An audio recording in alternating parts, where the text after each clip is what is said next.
Hello and welcome welcome back to Jobs Adda. दोस्तों उम्मीद है कि आप सब खैरियत से होंगे।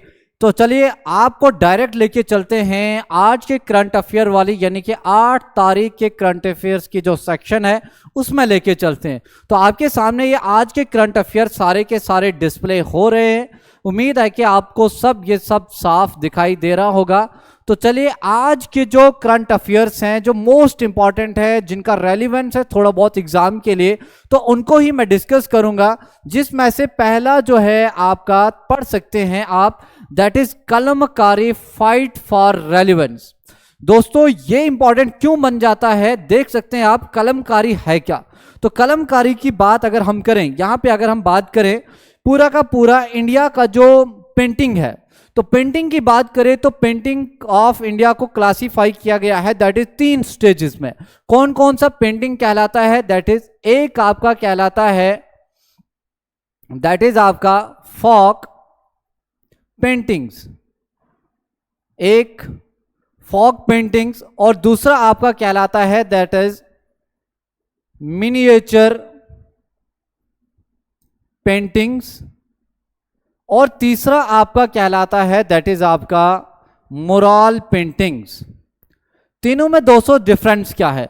तो अगर हम यहां पे बात करें मुराल पेंटिंग्स की, तो मुराल पेंटिंग वो वाली पेंटिंग्स होती हैं जो हम किसी वॉल वगैरह के ऊपर पेंट करते हैं।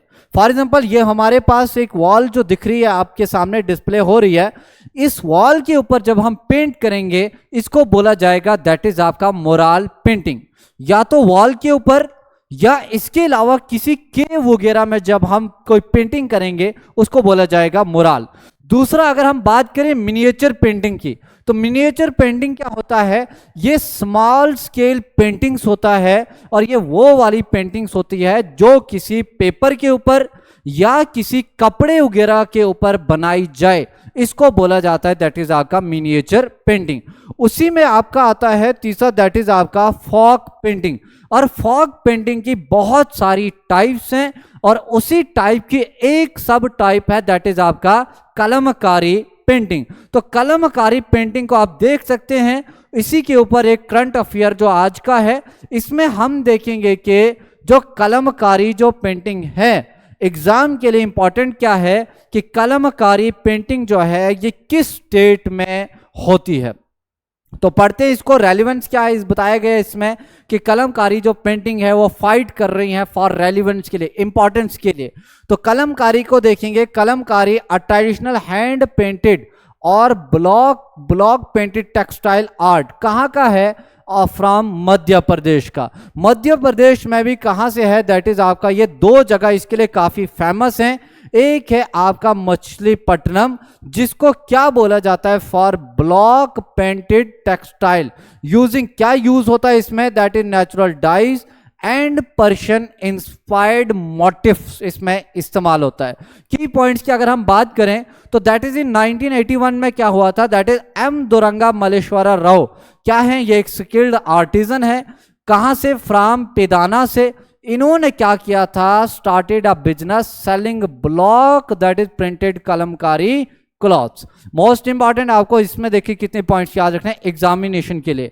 आपको याद रखना है कलमकारी पेंटिंग जो है किस स्टेट में ये होती है, तो दैट इज आपका इंडिया का state that is Andhra Pradesh. ये एग्जाम के लिए आपके पास इंपॉर्टेंट है। उसके बाद अगर पूछा जाए तो किसने पहली बार ये बिजनेस स्टार्ट किया था कि कलमकारी पेंटिंग्स का सेल करना, तो किसने किया था, 1981 में ही वाज एम दुर्गा मल्लेश्वर राव ने। उसके बाद दूसरी पॉइंट की बात करें तो पिदाना जो है ये जो प्लेस है जहां से ये सेलिंग होती थी इसकी, ठीक है, कहां पे है, it is 15 kilometre away from Machilipatnam. क्या है, ये is famous for its handmade saris के लिए and the famous Kalamkari art and textile tradition के लिए।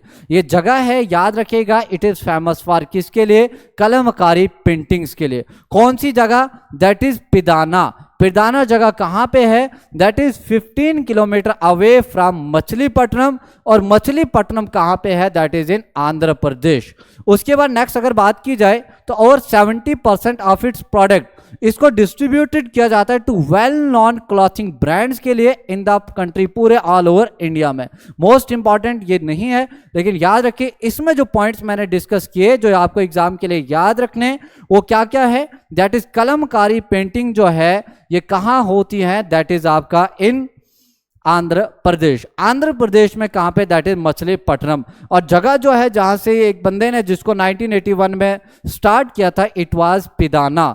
उसके बाद नेक्स्ट अगर हम बात करें आज का जो करंट अफेयर्स है, इसमें जो करंट अफेयर इंपॉर्टेंट जो है दैट इज आपका, हाँ, Keir Starmer takes charge as UK का प्राइम मिनिस्टर बना है। इसकी आप इमेज देख सकते हैं, ये बना आपके यूनाइटेड किंगडम का next prime minister of United kingdom. ठीक है, इससे पहले कि अगर हम बात करें तो यहां पे इंडियन ओरिजिन जो थे उसका नाम था Rishi Sunak. He was the prime minister of UK before him. ठीक है, और वहां पे अब इलेक्शन हो चुका है, इलेक्शन में इनका लेबर पार्टी जीता है, और लेबर पार्टी में जो लेबर पार्टी से अब जो प्राइम मिनिस्टर बना है यूनाइटेड किंगडम का, उसका नाम है that is Keir Starmer. Keir Starmer की कुछ पॉइंट्स की बात की जाए, इनको किस कामों के लिए जाना जाता है और कितनी सीट्स इन्होंने यूनाइटेड किंगडम में इलेक्शन करके जीती, तो लिखिए देखिए जरा। इन रिसेंट यूके इलेक्शन, जो अभी रिसेंट यूके इलेक्शंस हुए, वहां पे लेबर पार्टी ने सिक्योर किया जीत, लेबर पार्टी। तो सिंपल आपको याद रखना है, जो कायर स्टारमर जो हैं किस पार्टी को बिलोंग करते हैं, तो ये बिलोंग करते हैं आपका लेबर पार्टी को। कितनी सीटें जीती हैं और कितने में से? तो 650 में से इन्होंने 410 सीट्स को सिक्योर करके इन्होंने मेजॉरिटी में विक्ट्री पाई है। कौन है ये कीर स्टारमर? तो याद रखिए इनको जाना जाता है वहां पे मोस्ट इंपॉर्टेंट किस पर्पस के लिए? For his human rights work, human rights work के लिए। और इसके अलावा पास्ट में जो इनका रोल रहा है किसके related? As director of public prosecution. इन दो कामों के लिए इनको बहुत फेमस, बहुत पॉपुलर है इन दो कामों की वजह से, और इसी वजह से 650 सीट्स में से 410 सीट्स इन्होंने जीत के यूके के बनने जा रहे next prime minister of UK.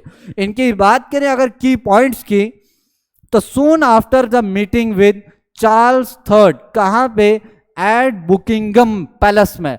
जो 61 ईयर ओल्ड पॉलिटिशियन है, अब इन्होंने क्या किया? एज्यूम किया, चार्ज लिया एज नेक्स्ट यूके का प्राइम मिनिस्टर। और ये कितने नंबर का प्राइम मिनिस्टर है? तो ये आपको याद रखना है, दैट इज 58th नंबर का प्राइम मिनिस्टर है। उसके बाद नेक्स्ट की बात की जाए तो लिबरल डेमोक्रेटिक्स जो पार्टी थी, उन्होंने 71 सीट सिक्योर की, जो आपके एग्जाम के लिए बिल्कुल भी इंपॉर्टेंट नहीं है। उसके बाद the right wing reform UK lead किया था ब्रेक्सिट चैंपियन नेजल फ्रैंक ने, और इन्होंने जीता है 4 कॉन्स्टिट्यूएंसीज में। ये भी एग्जाम के लिए इंपॉर्टेंट नहीं है। तो मोस्ट इंपॉर्टेंट क्या है आज का करंट अफेयर? हमने जो पढ़ा, जो कलमकारी जो पेंटिंग है वो फाइट कर रही है फॉर इट्स रेलिवेंस की। एग्जाम के लिए इंपॉर्टेंट क्या है कि कलमकारी पेंटिंग कौन सी पेंटिंग है? ये आता है आपका फॉक पेंटिंग में।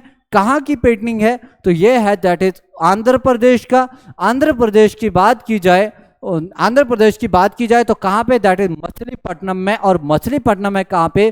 दैट इज पिदाना एक जगह है जहाँ पे वो जगह ही फेमस है फॉर साड़ीज के लिए। उसके बाद दूसरे करंट अफेयर की बात अगर हम करें जहाँ से एग्जाम में पॉसिबिलिटी बनती है, तो ये सवाल बनेगा आपको कि बताइए कौन बना 2024 में इंग्लैंड का नया प्राइम मिनिस्टर? तो कौन बनने जा रहा है? He is Keir Starmer. और कीर स्टारमर जो है, कीर स्टारमर ये बनने जा रहा है दैट इज 58वां प्राइम मिनिस्टर ऑफ कहां का? यूनाइटेड किंगडम का। और तीसरा सवाल बनेगा कि किस पार्टी का ये मेंबर है या कौन सी पार्टी जीती है? तो याद रखिए he is a member of labour party. कितनी सीट्स को सिक्योर किया इन्होंने? दैट इज 410 सीटों पे। आउट कितने में से? दैट इज 650 सीट्स में से। तो ये रहा करंट अफेयर्स। उम्मीद है कि आपको ये पसंद आया होगा, समझ आया होगा। बाकी जो करंट अफेयर्स की जो सेक्शन है जॉब्स अड्डा की वेबसाइट पे जाके आप बाकी भी और करंट अफेयर्स को पढ़ सकते हैं।